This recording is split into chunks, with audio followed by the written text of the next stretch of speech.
As far as I can see, the services consumptions in major cities have already started a recovery. So there is hope that it will pick up pace in the beginning of next year.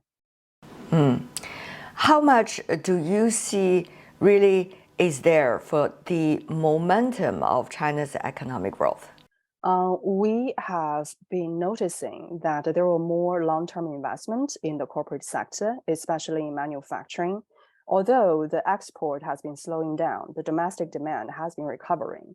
So the economic growth prospect in 2023 is a lot higher than this year.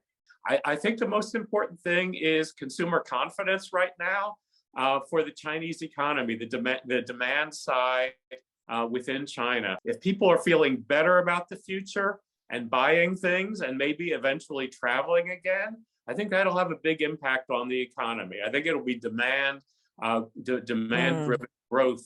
I think internationally, the exports are going to be slow to recover, both because of a worldwide recession and changes in supply chains until we know that they're safe. Well, I think there's a lot of excitement and anticipation about the opening up in East Asia. It is believed that perhaps the primary company that will first benefit from this is probably the airlines company, which has suffered tremendously in the past 3.5 years.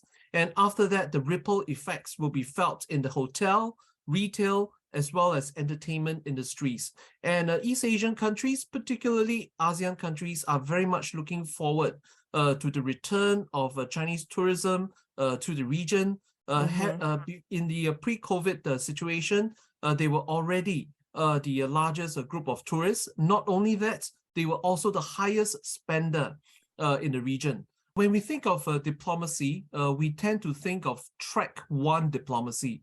And track one diplomacy is between government officials, between the bureaucrats, between politicians. But we often forget that there is track two diplomacy.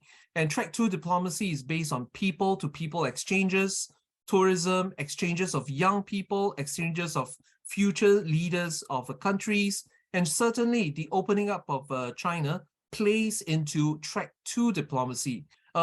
Many sort of downplay the importance of tourism and students in understanding each other. As you have mentioned earlier on, previously they can only communicate on Zoom and other online platforms. But now they are going to see each other. Old friends are going to reunite. Relationships are going to rekindle. Business people talking to business people, as you know, in the East Asian context, is a high context culture. Having dinners together, having drinks together, having meals together is very important for talking business. So all these will likely to be resumed.